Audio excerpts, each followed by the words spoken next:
ማዘር ወየ ልጄ ብር ጥለዋል። እሺ የኔ ልጅ ተባረክ። አመሰግናለሁ የኔ ልጅ ነይ እስኪ እንኪ ይሄንን። ምንድነው ማማ? ይሄ ብር የኔ አይደለም እና የማን ነው? ምናልባት ቲፕ ብለው ላንቺ የተውልሽ ወድቆ ሳይሆን አይቀርም። አመሰግናለሁ። ስማኝ የኔ ልጅ። ወይኔ ተበላው። የኔ ልጅ አንድ ነገር ላስቸግር። የኔ እናት እቸኩላለሁ በጣም። ልጄ ከእስር ቤት ይሄን ወረቀትና ብር ልኮልኝ ነው። ታነብልኛለህ?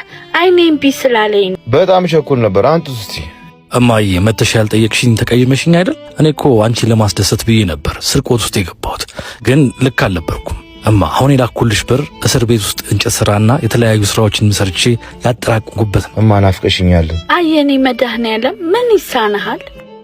የኔ ልጅ ይሄ ኪስህ ውስጥ ያለው ብር ያንተም የኔም አይደለም። ስትወስድ እኮ አይቻለሁ። ሌብነት አንገት ያስደፋል። አንተ እንኳን ብትወ የማይጠፋ ስም ነው የሚሰጥህ። ይቅርታ ማዘር እንኳን ችግር የለም። ይሄ የስለት ብር ስለሆነ አብረን እናስገባለን።